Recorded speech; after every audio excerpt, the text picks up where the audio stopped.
ladies and gentlemen, when you practice this piece, imagine you have different voices. We have a soprano here, probably a singer, and then we have a guitar player that plays the triplets and a bass player.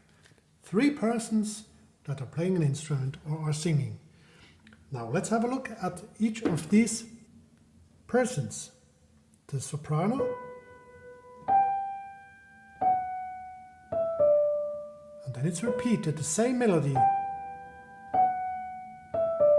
And it's always important to know that we have a 4-bar type that we have 1, 2, 1, 2.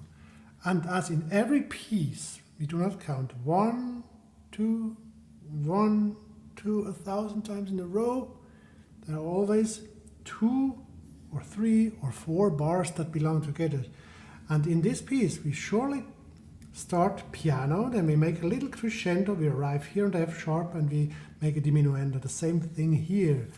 So we count 1, 2, 1, 2. 2 bars belong together. 1, 2, 1, 2. 1, 2, 1, 2.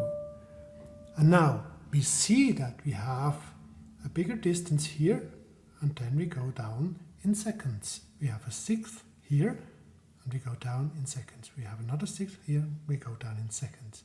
Twice the same thing. And if you have twice the same thing, it's different. It's like telling a story. I am here for you and you are for me. Something like that. It's not the same. You have at least think it different, then it sounds different. And you see that we have here a 6th, and please try to avoid moving up and down with your wrist and trying to make some expressions with moving your wrist. I see it all the time.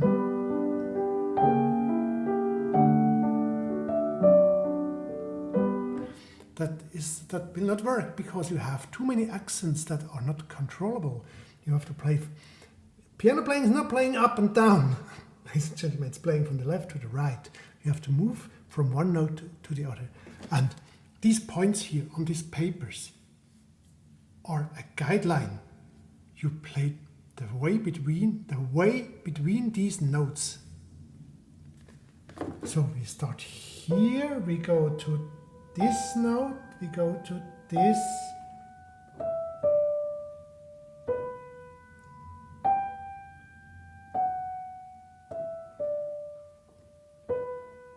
To the right, to the left.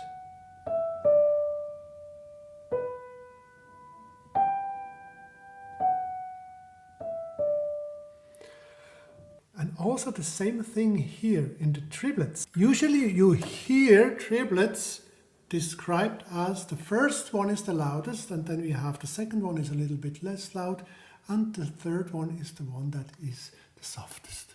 That's true, but do not forget that these triplet number 2 and 3 should have a function, and the function is to lead to the next one. They are an upbeat to the next one. We play 1, 2, 3, 1, 2, 3, 1, 2, 3, 1.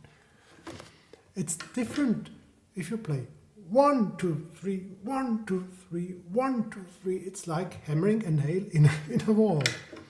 1, 2, 3, 1, 2, 3, 1, 2, 3. That's not very beautiful. I will play these triplets first in one hand to have a clear sound imagination what's going on. We have 1 and then we play 2, 3, 1, 2, 3, 1, 2, 3, 1, 2, 3, 1. Also in the Moonlight Sonata.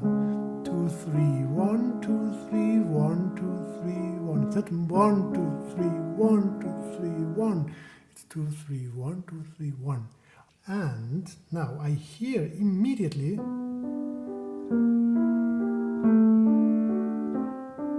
a chromatic scale here in the beginning. And also hear harmonies.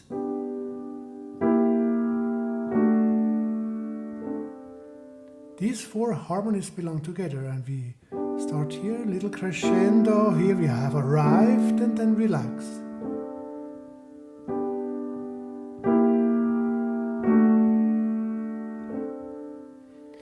And you should hear these harmonies also when you play this in an arpeggiated way.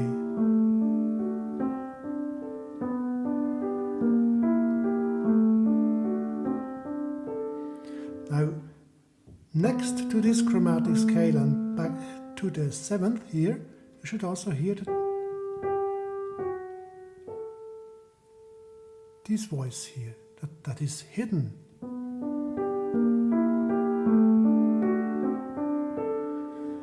It's not, you do not have to think that these notes have to play it very, very soft.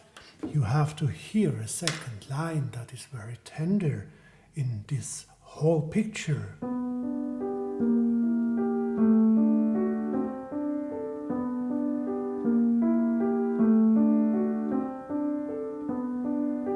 So now let's have a look at the bass. We see that we have an eighth note, a rest, eighth note, rest.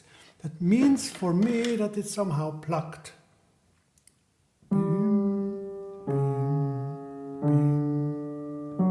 And also play to the left, to the right, to the right.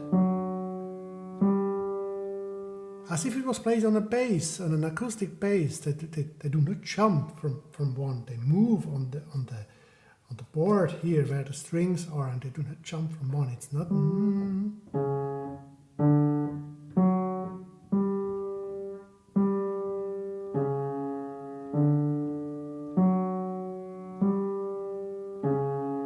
There is a slight movement in the wrist, of course, because we have to be relaxed, but it's not supporting everything, and especially not making musical expression by moving the wrist up and down. No, no, no, no.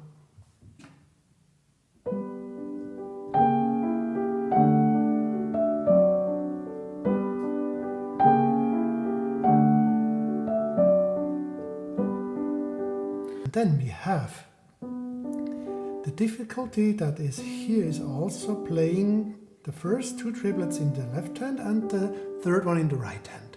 So we have this as some kind of acoustical template we can use. Practice this in one hand till it really sounds like you feel. 1, 2, 3, 1, 2, 3, 1. You hear the chromatic voice, you hear the top voice, you hear everything, you have a clear picture in your mind, and then try to play it in both hands. Imitate what you are doing in one hand with both hands. So then it's obvious that you do not jump away from the keys, because you have the same feeling here.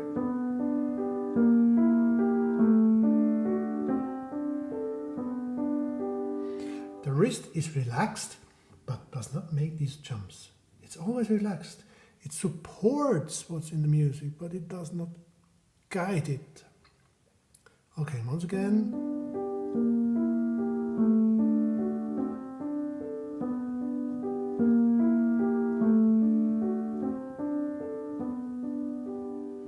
I played with the soprano.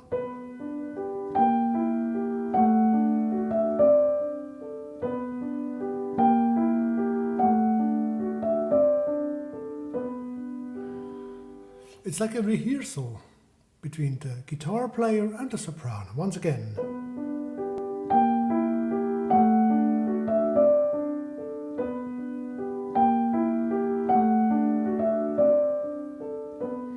That was better in the rhythmical against the triplets.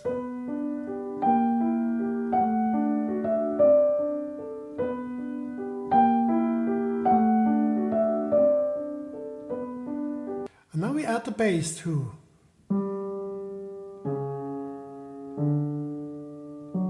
There have to be huge, thick fingertips. Boom, boom, boom.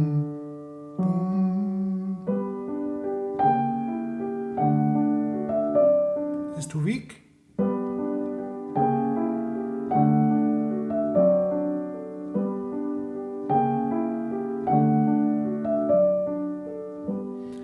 on. And the different loudnesses of the different layers will be easier to play when you exactly know how each layer sounds.